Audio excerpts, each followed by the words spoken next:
Konnichiwa mina. This is T-Sakura and you're watching PokeCast. Alright, well, time to start getting some of the vampire theme reviews up. That way you guys can see which I thought about my choices. And as you can see on this side, got a little friend back there who's just being the normal self he is, lazy. Right. Well, okay. So, first one we're gonna be talking about is gonna be Morbuis, the living vampire number 10. And kind of like what I've already mentioned before, the one thing that kind of, made me very interested in this was the front cover alone. The first son of Morbuis, and he wants Daddy dead.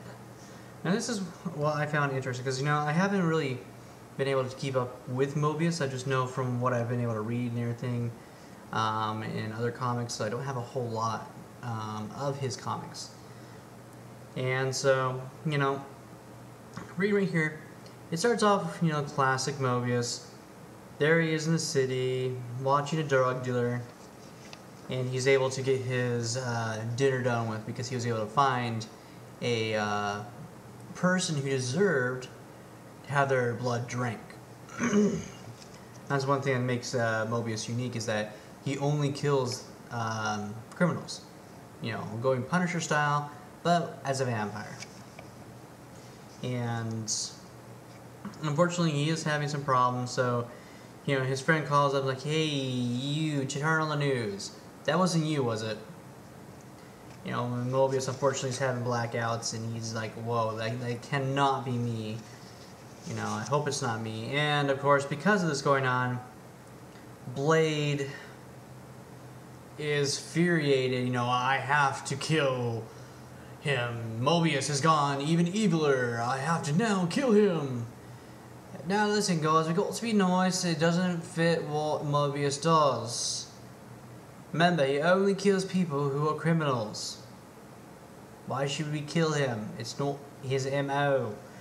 So it gets kind of sad because, you have, of course, you have the other guys who are like, maybe we should consider taking him out, regardless of what Ghost Rider said, and blah, blah, blah, blah, blah. But, Hannibal still trusts him, and that's when we finally get to see what's going on. We run into Slaughterer. He's back alive. Apparently, when Morbuis attacked him, because of what was going on, he turned him into a vampire, therefore being the first son of Morbuis, the first human to be actually converted into a vampire by Morbius's things.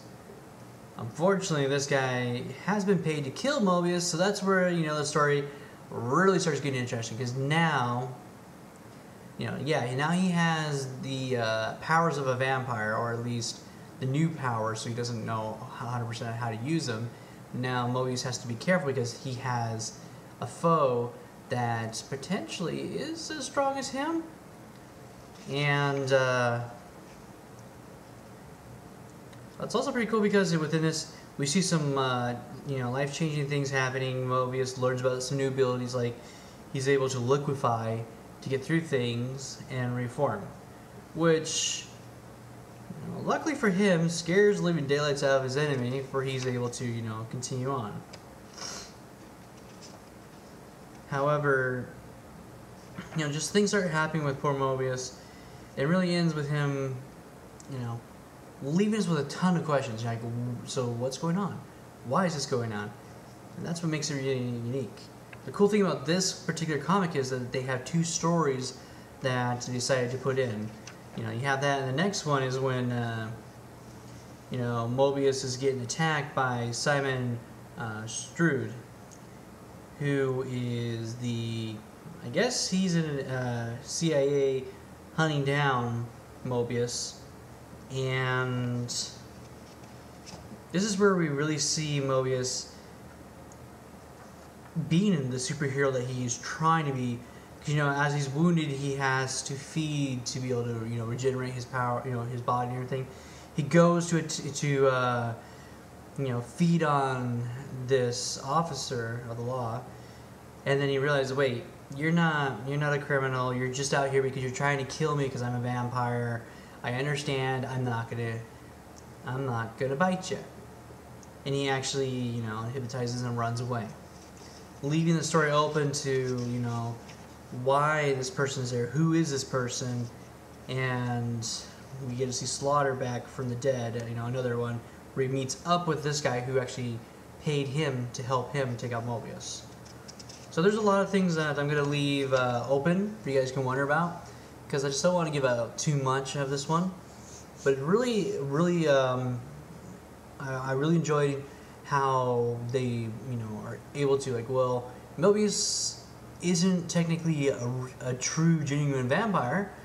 However, because apparently his vampire nature is starting to take over him, he's starting to gain more and more powers of the vampire, even though he doesn't want to. And that's what made this one very unique, is because they are showing, the vampire side of him starting to take over, which is very important in the storyline of him. And it really raises the question, will he convert into a full-fledged vampire, or stay the living vampire, half human, half vampire? And also, is Blade really going to disregard what Ghost Rider has said and go after him? And, it just leaves the questions wide open like that.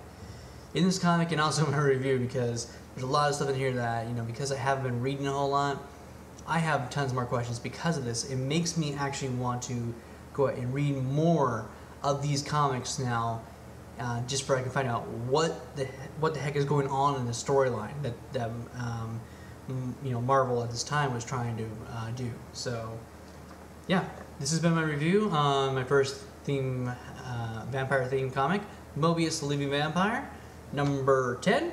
So, hope you guys enjoyed. Definitely check this one out. This is T. Sakura saying ciao and sayonara.